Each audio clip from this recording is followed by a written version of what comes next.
사도행전 10장 1절에서 8절입니다. 같이 읽습니다. 가이사랴에 고넬료라 하는 사람이 있으니 이달리아 부대라 하는 군대 백부장이라.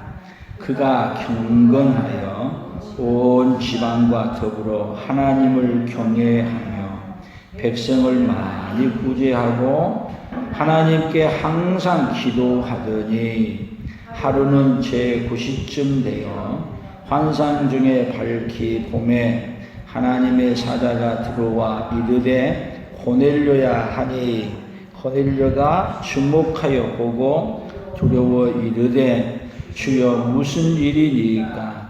천사가 이르되 내 기도와 구제가 하나님 앞에 상달되어 기억하신 바가 되었으니 내가 지금 사람들을 요바에 보내어 베드로라 하는 시몬을 청하라. 그는 무드장이 시몬의 집에 유숙하니 그 집은 해변에 있다 하더라.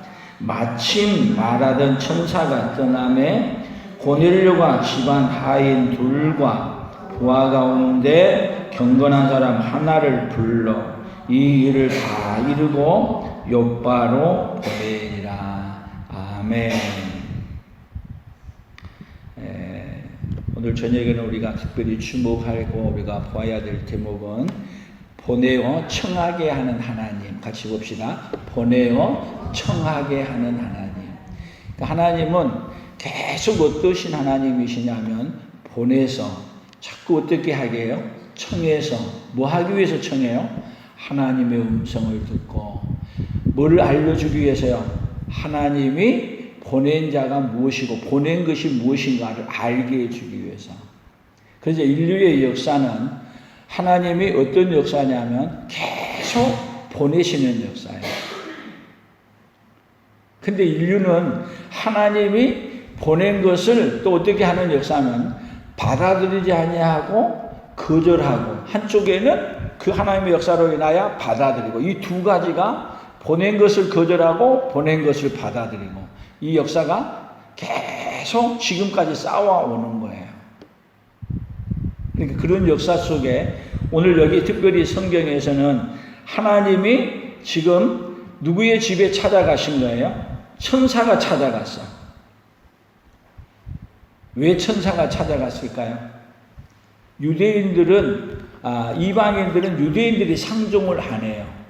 원래는 누가 찾아가야 돼? 전도자인 베드로가 먼저 찾아가야 되는데 베드로가 찾아갈 마음이 있어요, 없어요? 전혀 없어. 그러니까 하나님은 이 베드로를 보내야 되는데 베드로가 갈 마음도 없고 갈 생각도 없고 아예 의도가 전혀 없는 거예요. 그래서 먼저 누구를?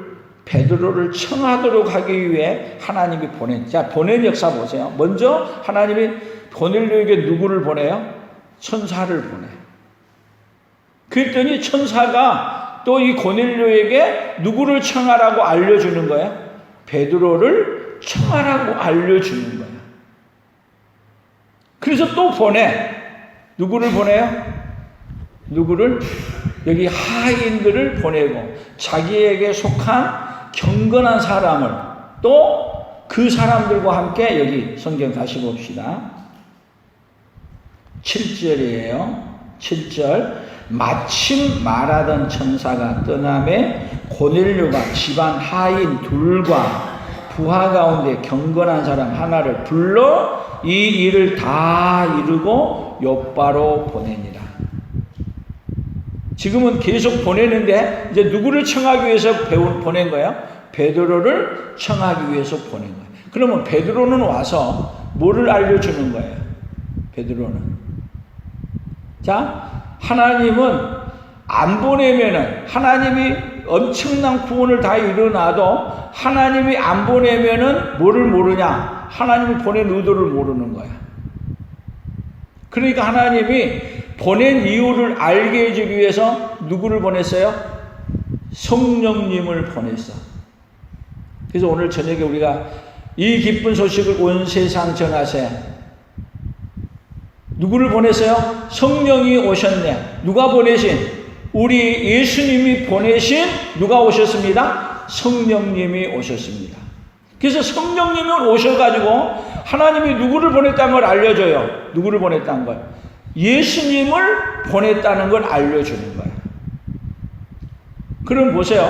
자, 하나님의 역사는, 자, 계속 하나님은 구원하기 위해서 보냈는데, 보냈다는 것을 알고 누구를 받아들여야 돼요? 보낸 분을 받아들이면 되는데, 보냈다는 걸 알고 보낸 분을 받아들여야 되는데, 보낸 분을 안 받아들이네.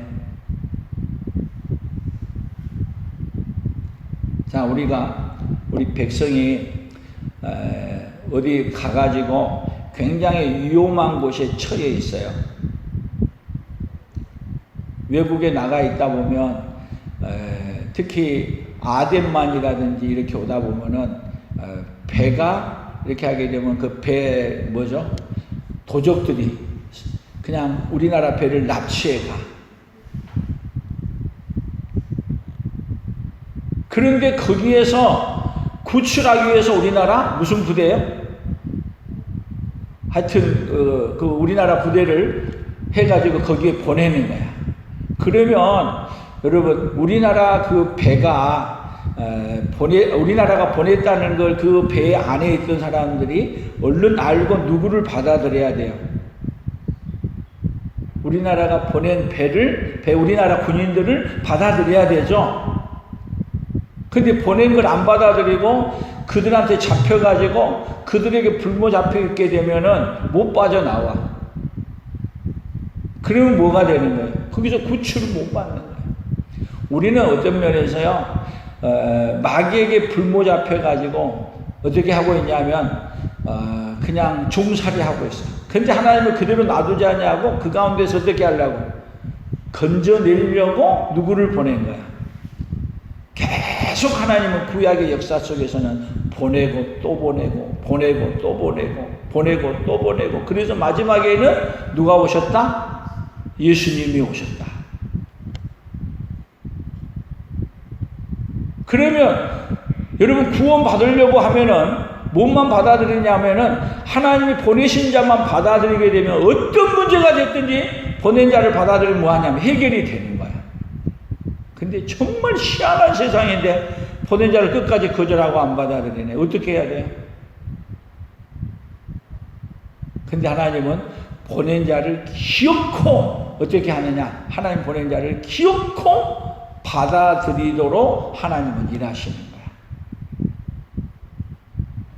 아멘. 그런 의미에서 오늘 성경을 하나 우리 찾아볼 건데요. 마태복음 21장을 한번 보세요.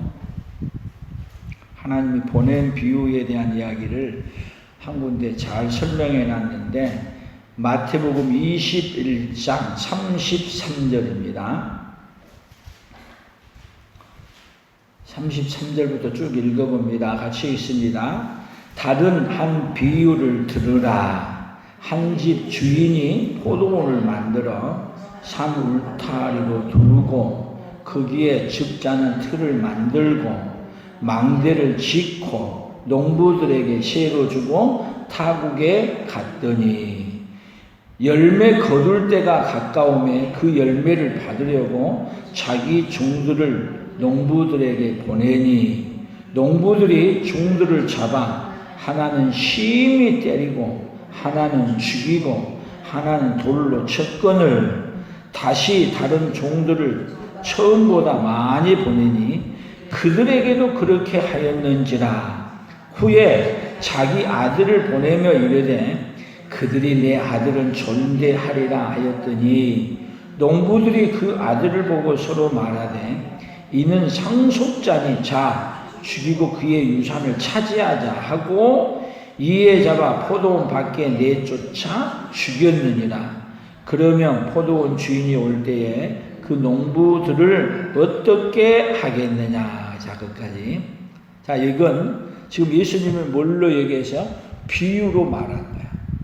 근데 비유로 말하는데 여기 지금 포도원을 만들고 산 울타리를 두르고 거기 즙자는 틀을 만들고 망대를 짓고 농부들에게 세로 주고 갔다가 지금 사람은 자기 종들을 보냈어요. 그러면 그 포도원 주인이 가꾸는 사람들이 주인이 보낸 종을 보면 어떻게 해야 돼요? 시 받으러 왔어. 그러면 어떻게 해야 돼요? 받아들이고 시도 납부하고 잘해야 되는데 안 주고 어떻게 했어요? 열매를 받으려고 자기 종들을 보냈더니 종을 잡아 하나는 심히 때리고 또 하나는 죽이고 또 돌로 쳤어. 그러면 어떻게 해야 돼요? 군사를 몰고 와야 되는데 또 보냈어. 더 많은 종들을. 그랬더니 그 많은 종들도 똑같이 다 대하네. 여러분, 인류의 역사가 그런 거예요. 이 종을 보낸 것이 바로 뭐를 얘기하느냐 하면 하나님이 누구를 보냈느냐 하면은 자기의 종들을, 구약의 선지자들을 계속 하나님이 보내신 거야. 그럼 보내면 그 하나님을, 그 예수님을, 그 보낸 종들을 받아들여야 되는데 종들을 거절하고 안 받아들이네. 그래서 마지막에 보낸 사람이 누구를 보냈어요? 자기 아들을 보냈어. 그랬더니 아들은 어떻게 했다는 거예요, 지금? 아들은 이는 상속자니 죽이고 그의 유산을 차지하자. 그래서 어떻게 했어요? 그 아들을 죽였대. 그러면 어떻게 하겠느냐. 근데 이 비유를 이렇게 얘기했더니 이 비유의 말을 여러분 유대인들은요 너무 잘 알아들었어. 여기 특별히 바리새인들 어떻게 알아들은지 아세요? 쭉 밑으로 내려가서 보세요. 45절 같이 읽어봅니다. 대제사장들과 바리새인들이 예수의 비유를 듣고 자기들을 가리켜 말씀하심인 줄 알고 잡고자 하나 무리를 무서워하니 이는 그들이 예수를 선지자로 알미리라. 그럼 대제사장과 서기관들이 지금 이 비유로 말하는 것이 누구에게 해당되는 비유라는 얘기를 알려주면 알았어요. 자기들도 알았어. 그러면 이런 비유를 예수님이 한 걸 알고 해주게 되면 지금 하나님이 어떻게 했다는 얘기예요. 지금 그 아들까지 보냈다는 것도 아는 거죠. 안 그래요? 그런데 그 예수님을 받아들여야 되는데 그 예수님을 그들이 어떻게 했어요? 이 비유대로 예수님을 잡아 죽였어. 그것이 인간의 역사라는 거야. 그런데 하나님은 그렇게 보낸 이유가 아들을 죽이는데도 불구하고 하나님은 그 아들 죽이는 사건을 통해서 뭐하는 사건을 만들었느냐 하면 우리를 구원하는 사건으로 만드는 거야. 완전히 하나님은 뒤집어 놔서 바꿔놨어. 여러분 이런 역사가 있을 수가 있냐고. 하나님 좋아요 안 좋아요? 좋아도 조금 좋아요? 너무 좋으신 분 아니에요? 이보다 더 좋을 수가 있냐고. 그러면 어떻게 해야 되냐면 여기 말대로 이들이 뭐라고 말했냐면 41절 보세요. 여기 40절하고 41절 같이 봐요. 그러면 포도원 주인이 올 때에 그 농부들을 어떻게 하겠느냐. 그들이 말하되 그 악한 자들을 진멸하고 포도원은 제때 열매를 바칠 만한 다른 농부들에게 시로 줄지니이다. 근데 이들은 어떻게 하냐면 이들의 생각은 그들은 다 진멸하고 새로운 농부에게 준다 그랬는데 우리 예수님은 그렇게 한 사람들을 어떻게 해주냐면 죽어서 어떻게 해줘요?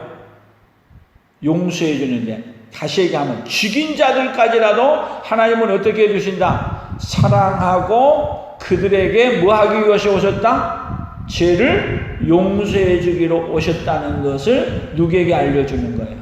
누구에게? 그 사람들에게 알려준 거예요. 이것이 뭔 사랑이에요? 이것이 하나님의 사랑이라는 거예요. 그 유대인의 신학이 없는 거야. 그 하나님은 어떤 하나님이세요? 끊임없이 뭐 하신 하나님? 보내신 하나님. 언제까지 보내요? 자, 그러면 이제 하나님이 보낸 것이 어떤 걸 보냈냐면, 이렇게 죽였음에도 불구하고 하나님은 뭐하러 보냈다? 이런 자들까지라도 뭐 해주려고? 구원하려고 보내셨다. 근데 이걸 알아요? 그것을 몰랐어. 누가 몰랐냐? 사도 바울이 몰랐어. 그런데 다메섹 도상에서 만난 그 예수가 나타나가지고 어떻게 해주냐? 사울아, 사울아, 내가 왜 나를 핍박하느냐? 예? 당신이 무시해. 내가 핍박하는 예수다. 여러분, 이보다 더 큰 사랑은요, 있을 수 없는 사랑. 하나님은 우리에게 은혜를 베풀어 주시는데, 한없는 은혜를 베풀어 주는데, 어느 정도로 베풀어 주는 은혜요? 우리 인간이 상상할 수 없는 이 은혜를 베풀어 준 거예요. 근데 이렇게 해준 것도 모르니까, 이렇게 해준 것도 몰라. 그래서 이렇게 해준 것을 이제는 누구를 보내서 알게 해준 거야? 예수님 보내서 다 했어, 하나님은. 그런데 그 예수님이 하나님을 보냈다는 걸 모르고 죽였고, 또 죽였어도 하나님은 용서해 주려고 보냈다는 걸, 십자가에 죽은 예수님이 왜 죽었냐? 용서해 주게 죽었다는 걸 알려주려고 하는데 그들이 뭐를 못 받아들여? 그 예수님을 못 받아들이네.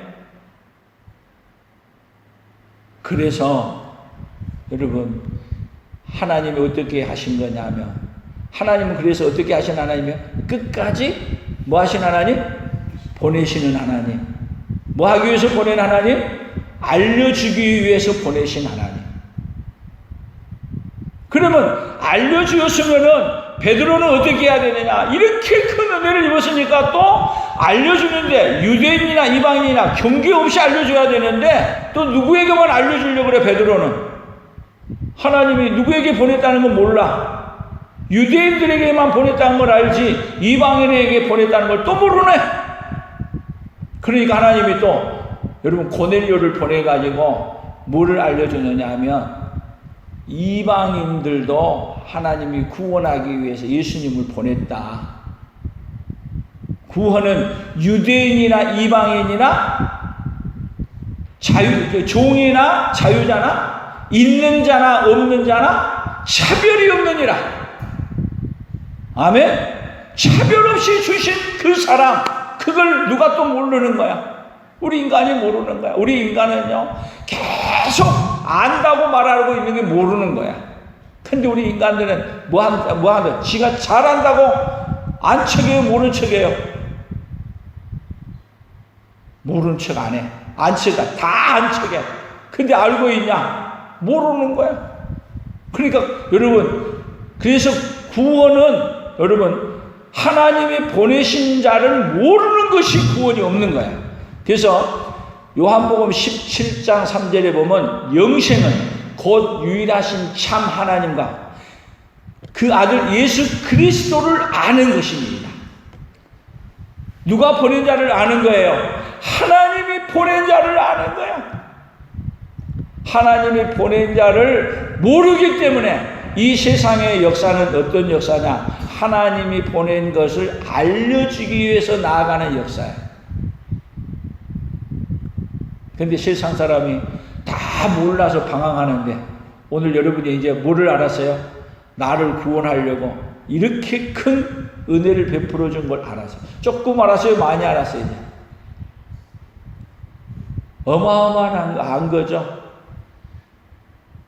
이걸 안 사람은 어떤 자냐면, 우리가 또 보냄을 받은 자가 되는 거야. 이것을 모르는 자는 베드로처럼 누구만 구원받으면 돼, 유대인만 구원받으면 된 것처럼, 우리는 구원받으면 누구만 받으면 된다 그래. 나만. 누구에게는 관심 없어요. 누구에게는? 다른 사람에게는 죽든가 말든가 지옥 가든가 말든가 관심 없어. 그러니까 하나님은 또 우리를 일깨워서 하나님은 어디로 우리를 보냈다는 걸 또 알려주는 거야. 우리를. 이 은혜를 모르는 자에게 하나님이 또 보내고 계신다는 걸 깨닫는 것이 복음을 깨닫는 사람이에요. 아멘. 이 추석 명절, 이 세상 사람들은 지금 봐보세요. 세상에 코로나가 팬데믹 돼가지고 온 세상에 지금 추석도 어디 고향에도 가지 말해. 친척도 만나지 말해. 오늘 뉴스가 떴어. 올 것이 또 왔다고. 부산에 서울에서 내려간 사람이 있는데 그 사람이 코로나가 걸려가지고 그 주위에 또 했다고 이렇게 뉴스 헤드라인에 또 떴더라고 오늘 보니까. 그래서 지난 광복절에는 보수 집단 집회를 다 허락했는데 이번에는 개천절 집회를 법원이 행정법원이 전부 다 기각시켰더라고. 이번에는 하나도 안 해줬어. 코로나가 많이 모이고 또 가면은 뭐 한다? 그냥 또 한다는 걸 알아. 이거는 아는데 여러분 코로나로 왜 하나님이 치시는가를 알아야 돼. 보내시는 누구에게는 관심이 없어. 보내주신 누구에게? 예수님에게는 관심이 없어. 그러니까 하나님이 세상을 치료하는 방식이 뭐냐? 코로나는요, 결국은 하나님이 보내신 자를 뭐 해주기 위한 역사냐면 알려주기 위해서 역사하는 거야. 그러니까 하나님이 일하시는 데는 여러분 어떻게 일해 가시냐면 하나님이 보낸 자를 알게 해주는 역사를 하나님이 써 가시는 거야. 근데 어디에는 관심이 없어요? 하나님이 보내신 거에는 관심이 없어. 그러니까 하나님이 여러분 세상에 뭐를 코로나와 이런 질병과 이런 거 통해 가지고 그러니까 이스라엘 백성들이 하나님이 이스라엘을 왜 가나안 땅에 두셨냐 하면은 하나님이 가나안 땅에 그들이 거기에 정착하면서 거기에 하나님 나라가 있다는 것을 온 세상에 알려주면서 하나님이 이렇게 세운 나라라는 것을 하나님이 구원하기 위해서 보낸 나라라는 것을 온 세계에 알려줘야 될 책임이 어디에 있어요? 예루살렘에 있는 거야. 예루살렘 성전에. 근데 그들은 어디에는 관심이 없어? 이방인에게는 전혀 관심이 없고 오로지 뭐 한 데만 관심이 있어. 자기들은 유대인으로 택한 백성으로 그리고 선별된 백성으로 자기가 잘 사는 거에만 관심이 있어. 보수야, 보수. 오로지 누구밖에 없어요? 자기들밖에 없어. 그래서 하나님이 그들을 치료하는 방식이 그들을 어디로 보낸 거예요? 바벨론 포로로 보낸 거야. 그러니까 하나님이 치료하는 방식은 여러분 굉장히 큰 문제가 있는 것 같은데 그 큰 문제가 뭐 하시는 거냐면 하나님이 보낸 목적을 잃어버린 인생들에게 하나님이 보낸 것을 알려주는 방식으로 뭐를요? 전쟁도 갖가지 환난도 또 질병도 모든 문제도 그걸 통해 일하시는 거예요. 자, 그러면 생각해 봅시다. 하나님이 보낸 자를 알려주기 위해서 하나님이 일해 가신다면 세상 살면서 우리가 두려워해야 돼요. 문제가 있으면 감사해야 돼요. 누가 일하십니까? 다른 사람이 일한 게 아니고 우리 아버지가 일하고 있다면 남이 아니야. 누구 아버지가 일해? 내 아버지가 일하고 있다면 일하고 있는 그 아버지가 일하고 있는 게 무서워요? 아버지가 일하고 있는 게 무서운 일이 아니죠? 아멘? 그러니까 여러분 무서워하고 거기에 있는 것은 뭐를 모르는 거야? 보내주신 그 목적을 의도를 모르니까 뭐가 무서운 거예요? 세상이 무서운 거야. 하나님은 지금도 뭐를 알려주고 싶으신 거예요? 보낸 자가 무엇을 하고 계신지 그걸 알려주고 싶으신 거예요. 이번 추석을 통해서 특별히 보내신 그 의도를 깨닫고 그 보냄 받은 자로 살아가는 이제는 우리가 어떤 자가 되어버려야 되냐면 그 은혜를 받으면은 우리가 이제는 보냄을 받은 자야. 아멘. 뭐를 알려주기 위해서요? 이 세상에 코로나 되고 팬데믹 되어서 죽어가는 세상들에게 누가 하나님이 온 세상을 예수가 없어 망하는 인생들에게 살려주기 위해서 보낸 자라는 걸 알려주는 거야. 아멘. 그러니까 이번 주 우리 구호 한번 해봐요. 은혜를 모르면 믿지마다요 보낸 자를 받아들이지 못하고, 믿음이 은혜를 받으면 믿고 보낸 자를 받아들여 사도들을 청하고, 그리고 사도들을 청해서 누구를 알고, 보낸 예수님을 알고 하나님을 알고, 우리도 또 어떤 자가 되냐? 보냄 받은 자로 나아가는 거야. 그런 역사가 특별히 이번 추석을 맞이해서 우리 온 성도들에게, 오늘 또 이 말씀을 듣는 온 성도들에게 함께 있어지기를 예수님의 이름으로 축복합니다. 하나님 아버지 감사합니다. 이 세상은 하나님께서 우리를 구원하시려고 보내신 역사로 지금 계속 일하고 계시지만, 이 세상은 보내신 자에게는 관심이 없기에 코로나로 인하여 하나님은 보낸 자에게 관심을 가지라고 하고 있지만, 그 하나님을 모르기에 코로나를 무서워하고 두려워하고 하나님 앞에 나오는 것까지도 무서워한 시대가 되어버렸습니다.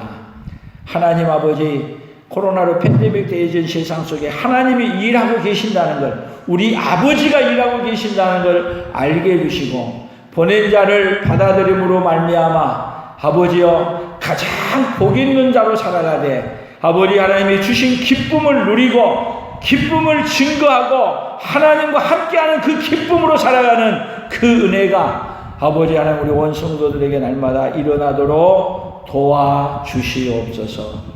은혜를 입혀 주시옵소서. 특별히 추석을 맞이해서 아버지 하나님 우리 온 성도들이 흩어져 있지만 어느 곳에 있든지 보내신 우리 예수님을 더 알아감으로 말미암아 참된 기쁨을 소유하는 자로 살아가도록 복내려 주시옵소서.